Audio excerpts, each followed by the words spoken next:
Sometimes I feel like I'm short on time to get a meal ready, and other times I feel like I'm just not in the mood to cook something. Whatever the reasoning, freezer meals or freezer components are going to be the best tool to get a meal ready in a pinch. So with that, let's get started on breakfast. Now, if you're a waffle person or a pancake person, it doesn't really matter here because both work really well in the freezer. So usually if it's a weekend day and I'm already planning to make some pancakes or waffles, I will just double or even quadruple the batch that I'm planning to make, and that way I will have leftovers to store in the freezer and we can pop one out and toast it up whenever we need a fresh waffle or pancake. So today we're doing waffles. I will leave the full recipe in the description box down below with a couple of different options. And for our waffles, we are just gonna need flour. I personally like to use a scale to measure. I just find it so much easier, but I'll leave the cup measurements down below in case you prefer to use cups. We'll also need sugar, baking powder, and cinnamon, or actually I just usually use my pumpkin pie spice because it's a really nice blend of different spices and it doesn't really taste pumpkin-y if you just use a small amount. And also don't forget a pinch of salt. For the wet ingredients, we will need any kind of plant milk. I'm using soy milk, vanilla, and either applesauce or oil or a combination of both. Now I've adapted this recipe to make it oil-free by subbing out the oil for applesauce. If you want, you can do the full amount of oil for applesauce. I've done it before, it works perfectly well. I usually prefer to do half oil and half applesauce, but it's totally up to you. You can do all applesauce, you can do all oil, or even find your own recipe that is already made oil-free if that's what you prefer.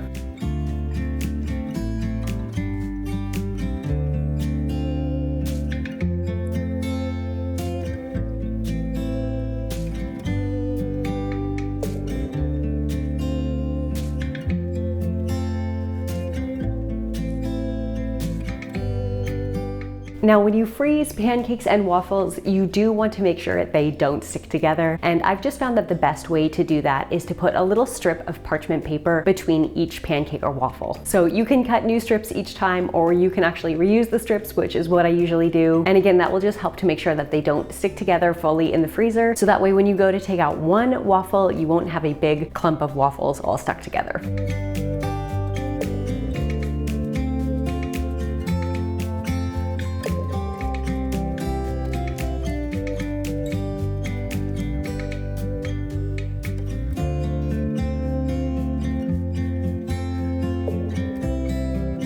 Now, if you're not really a big waffle fan, like I said, this totally works with pancakes. I'll actually leave my pancake recipe in the description box down below in case you are looking for a good one. Next, we're going to make a very simple soup. I love having soup in the freezer because it freezes really well, it reheats really well, and soup is just such a great filling meal, especially in the winter time. It is so nice and warm and cozy. So we're going to make a carrot, ginger, butternut squash soup and add a little bit of red lentils in there for some extra protein. So we're just gonna start out by washing and chopping all of the veggies for this soup first.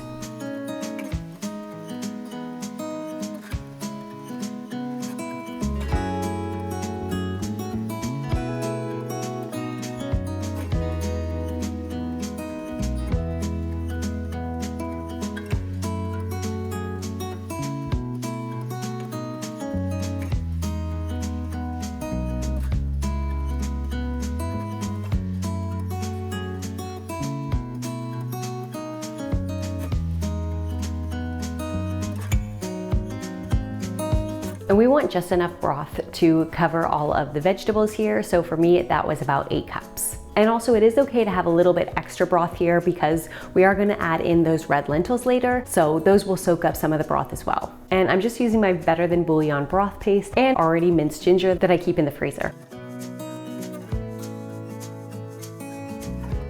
And so this is just 1.5 cups of rinsed red lentils. Totally optional, but I do like to use some kind of either cashew cream or coconut cream in this recipe. I feel like it just adds a really nice creaminess and richness to the soup. So I just happen to have some coconut cream left over in the fridge, or like I said, you could also use cashew cream, which is just blended cashews in water, or you could just leave it as is.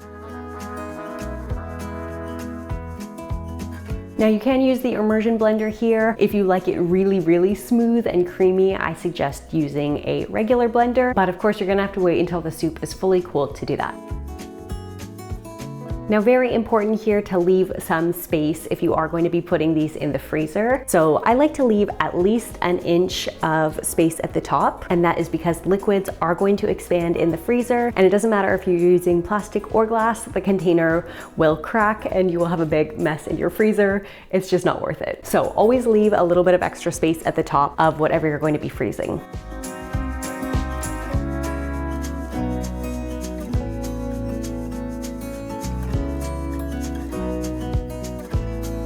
Lastly, we are gonna whip up a stir-fry sauce. Now, you might be thinking, a stir-fry sauce is not a meal. And that is true, it is not a meal, but trust me, having the sauce ready to go will make getting a stir-fry on the table that much easier. So again, we just wanna get in this mindset of work smarter, not harder. If you're going to make a batch of stir-fry sauce anyway, you might as well make a bigger portion and freeze some of it. So I'm just gonna make a double batch of Brand New Vegan's Simple Stir-Fry Sauce. Again, this link will be down below as well. So for this sauce, we'll need half a cup of veggie broth, half a cup of low sodium soy sauce, a quarter cup of rice vinegar, a quarter cup of maple syrup, 2 tablespoons garlic, and 2 tablespoons of minced ginger. Again, I'm just using my already minced ginger that I keep in the freezer.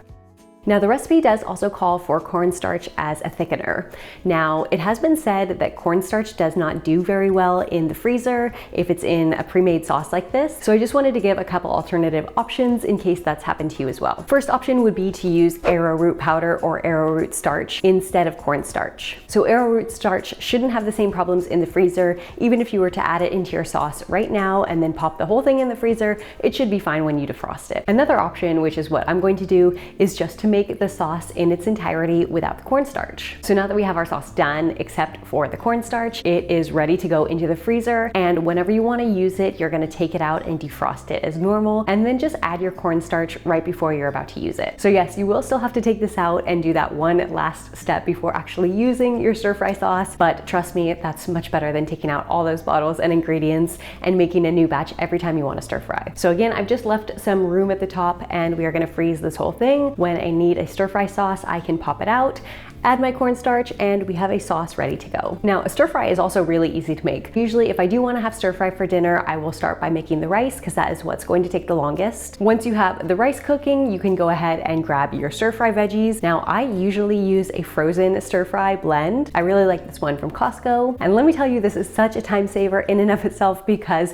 you don't have to wash or chop any veggies. All you have to do is add them to the pan. You can also add in some kind of protein in there. You could do chickpeas, tofu, tempeh, or seitan, and then of course just add your sauce. Now, if you do want to see how I made that stir fry step by step, I'll leave that video right here in case you want to watch it after this one. And I hope you guys felt inspired to get a couple items into your freezer after watching today's video. And with that, let's eat plants, and I'll see you guys next time.